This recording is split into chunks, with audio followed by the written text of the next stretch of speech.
r/explainlikeimfive. ELI5. What makes air travel so safe? This woman explains it as ELI5 as it gets. I hope it helps you.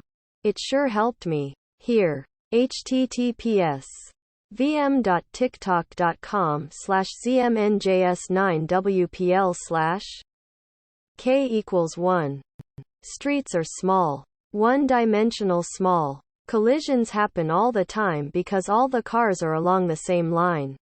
They're also driven by people who were first trained as teenagers and basically never retrained. Air is big. Three-dimensional big. Collisions basically never happen because there's so much space for planes to be in. The only place collisions do happen is when planes get down to one-dimensional takeoff, landing pathways. And in that case you have multiple highly trained people paying very close attention to exactly where every plane is at all time. If I could be so bold, I'll add my 2 cents. I spent most of the late 90s, early 2000s flying around the world. My home airport was Boston, Massachusetts in the USA. I would regularly fly to Singapore, Hong Kong, and all around China. Loved flying during that time. Fast forward a few years. Due to a series of unfortunate events culminating with the '08 real estate crash, I was in a very bad place financially. I was asked out to a job interview in Ohio. Late night flight. Very small plane. I will not go into the gory details. But I had a panic attack of pretty massive proportions.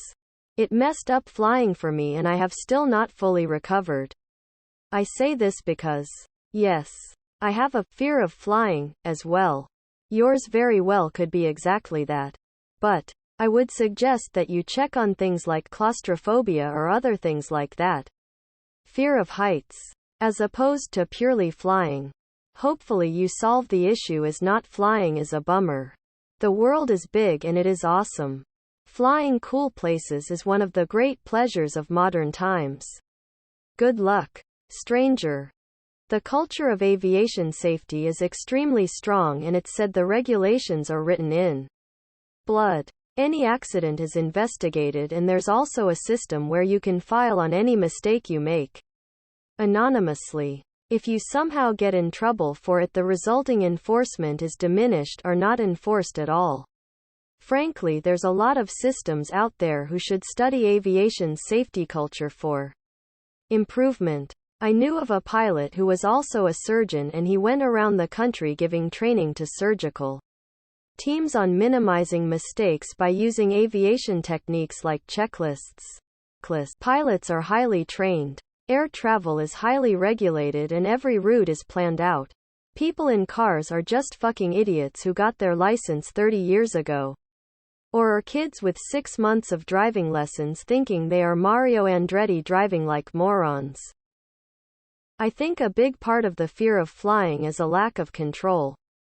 You're putting yourself in the pilot's hands. Whereas if you're driving a car yourself, it is easier to slow down or pull off of the road if you ever get scared or uncomfortable. I have a moderate fear of flying. And this is really what it boils down to for me. Not feeling in control. They learn from their mistakes so that no crash ever happens the same way again. It is impossible to say that another crash will not happen. But they can pretty much always say that another crash will never happen again in the exact same way. It's too bad there are not other government agencies that take the same approach. The education system would be better. The healthcare system would be better and America would not be the joke that it is today. Hi. I worked in aircraft software development testing for many years. I can tell you that it is so safe because it's a well-enforced law.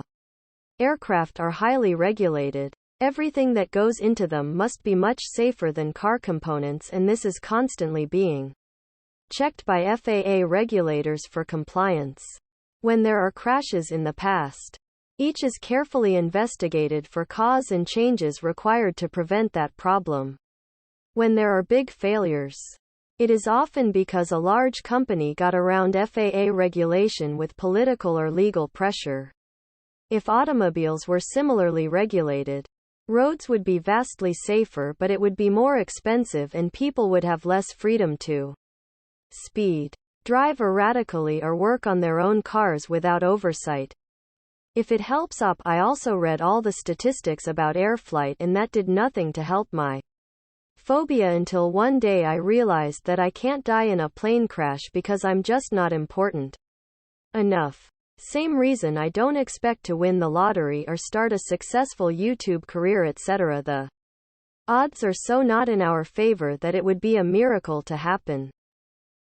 I worked at an airline for 20 years before retiring. I would occasionally have a customer call me and ask a similar question.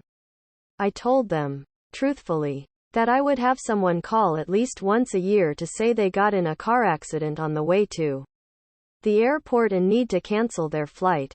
I never once had an airplane accident on my airline in all my years there, and never lost a passenger.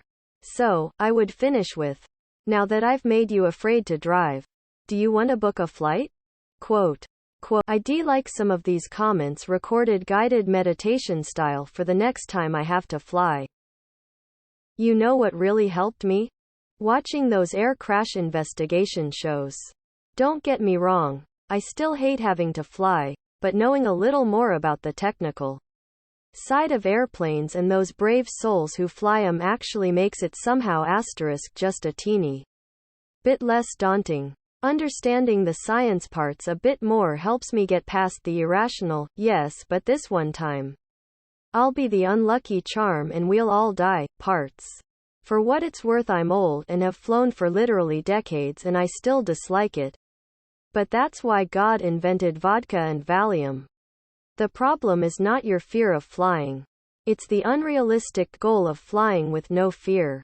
Driving a car, riding a bike, skiing, flying in a plane are all frightening because of the possibility of violent injury. Flying isn't safe, nor is riding in a car. They all present risk. Your mental task is to accept that risk by realizing that the potential benefit from that mode of travel far outweighs the potential for an accident. Then, tequila. Aircraft mechanic here. What makes air travel so safe is simple. Money. Lots and lots of money. I could go on and on about redundant systems, how lift works, the engineering, statistics, etc. That's all cool. But at the end of the day, there's a goddamn metric shit ton of money in air travel. And if planes crash, people die. Dead people don't spend money. And those alive people won't fly. If people don't fly, CEOs don't buy mansions and yachts. It's more cost-effective to keep the plane flying versus falling. The only people allowed to fly commercial planes are highly trained pilots. The only planes allowed to fly have to meet rigorous maintenance and inspection schedules. The only runways that are used are meticulously designed and maintained so that the flight paths make collisions nearly impossible. And there is a dedicated staff of air traffic controllers assisting pilots to organize takeoffs and landings. None of this is true for cars. Car accidents are almost always caused by driver error, followed by issues with the vehicles themselves and sometimes the road itself. Bottom line, airline pilots are unbelievably overqualified for the job because safety is a top priority. While many drivers are on the road who are not qualified, because there is little that can be done within our current framework to prevent underqualified drivers from being on the road. It's less so that air travel is inherently safer, and more that land travel is comparatively unsafe. Planes are always tested before takeoff, have a standard minimum distance from each other of about 1,000 feet. Their routes are all planned out ahead of time. All of their pilots are professionally trained, and they're routinely tested on their ability to fly. Meanwhile, cars down here are more often than not never checked before use, are typically less than a meter or so away from each other when driving. And there are many people who haven't renewed their licenses since 2010, driving while they can't even read the S on a stop sign. Society has gotten unsettlingly comfortable around cars, to the point where many preventable issues are just not caught. If we treated planes like we did cars, it would be a horror show thanks to the news. You never hear about the 19,527th car crash this year. But you can defo catch the singular plane malfunction that forced a fight to stop in Greenland for a day. The planes are safety checked before every flight and rigorously maintained. While people drive around with headlights or brakes not working, pilots are very highly trained and there are always two for commercial travel. If one passes out, for example, the other can take over. If someone passes out in a car, nobody can really take over, especially if they are dead weight on the accelerator and steering wheel. There are also fewer drivers in the sky. A trip from New York to LA. You will probably be in the vicinity of maybe a dozen planes or so. But they shouldn't be close enough to see most of them. If you made the same drive, you would pass thousands or tens of thousands of cars, all with the possibility of a distracted or unsafe driver, unsafe car, changes in weather playing into it, animals on the road, etc., etc. I understand the fear of flying. I think it might stem from the fact that, if there is an accident, there is a good chance you will die. Think about all the fender benders and minor car accidents that occur that have no casualties or even injuries. They happen millions of times a day.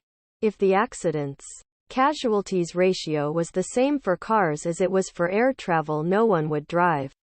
Period. Many other comments have explained the safety of air travel, so I won't go into it again, but I want to let you know you shouldn't beat yourself up over this fear.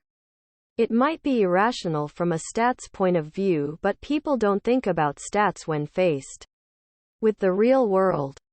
Basically, there's not much to crash into or to be crashed into by. Your greatest hazards are takeoff and landing, and strong procedures and good maintenance eliminate much of that risk. Rigorous maintenance standards. Every commercial vehicle flying in the sky has a large team of specially trained mechanics, regularly checking up on planes to do whatever they can to minimize the chance of a failure during operation. When a failure does occur, there's usually at least one redundant system that can still maintain safe flight. Also, you don't have a bunch of idiots who barely passed qualification tests flying right next to each other.